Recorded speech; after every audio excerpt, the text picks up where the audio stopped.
di masa yang tersebarnya kebodohan ini penting kukuh agar kita tidak langsung mengeluarkan ini kafir, ini mubtadi', ini itu. Jangan. Karena hukum tentang kafir atau orang ahli bid'ah atau orang fasik ini hukum milik Allah. Milik Allah saja. Tidak milik kita. Karena hak ada kedua hak. Hak Allah dan ada hak manusia. Kapan engkau bisa membalas sesuai dengan perbuatan orang membunuh engkau? Harus ada qisas. Betul? Orang merusak tanah engkau, harus hakim merusak tangannya. Kerana ini hak engkau, bisa engkau memaafkan dia. Sudah tidak merusakkan tangannya. Orang menambil harta engkau, harus menambil harta seperti yang diambil oleh beliau. Ini hak engkau sejati. Tapi jika hak Allah seperti hukum takfir, hukum tabdi', hukum tafsiq, hukum syar'i, ini hak Allah sejati. Tidak boleh sama sekali engkau membalas. Jika ada orang mentakfirkan engkau, tidak boleh engkau membalas beliau, engkau menakfirkan beliau. Tidak boleh. Jika ada orang melaknat beliau, tidak boleh engkau membalas beliau dan melaknat beliau. Tidak boleh. Kerana laknat,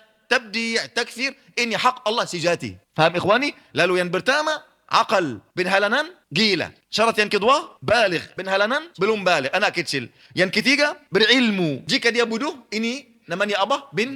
Halangan.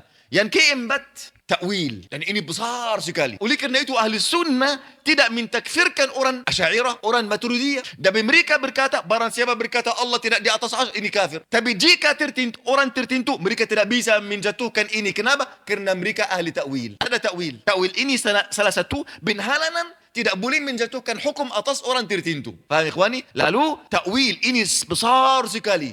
Ini semuanya apa? Allah menjaga kita untuk tidak jatuh ke dalam apa? Masalah ini. Kerana kata Nabi SAW, man la'ana mu'minan fawaqa qatlih. Dalam hadis Sahih Bukhari, barang siapa yang melaknat mukmin seperti yang membunuhnya. Wa man idda'a fihi syai'an fahuwa kaqatlih. Dan barang siapa menuduh orang mukmin, dia seperti membunuhnya. Ada tuduhan, kufur, bid'ah, dan dia tidak sebenarnya begini, maka ini seperti orang membunuh saudaranya. Ini hukum Nabi SAW. Lalu syariat membuat banyak batasan, banyak supaya menjaga kita, mencegah kita dari perbuatan tersebut. Ta'wil ikhwani. Yang syarat yang berikutnya harus sengaja. Mungkin dia bersalah. Orang di malam salat, kemudian di pagi hari ternyata ada berhala di hadapannya langsung. Jika orang takfir melihatnya, engkau kafir. Oh, dia tidak sengaja, dia tidak melihat ada berhala di hadapannya. Bahkan Umar bin Khattab melihat Anas bin Malik salat di hadapan kuburan. Kata Umar, dan masih Anas salat, ya Anas al-qabru, ya Anas al-qabru. Wasbadalah dari kuburan, yakni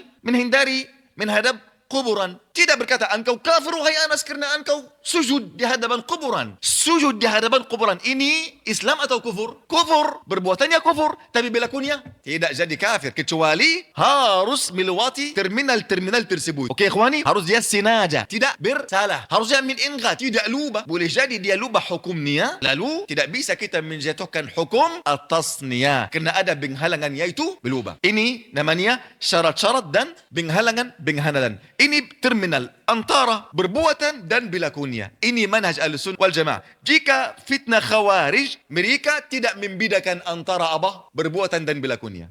Ini satu.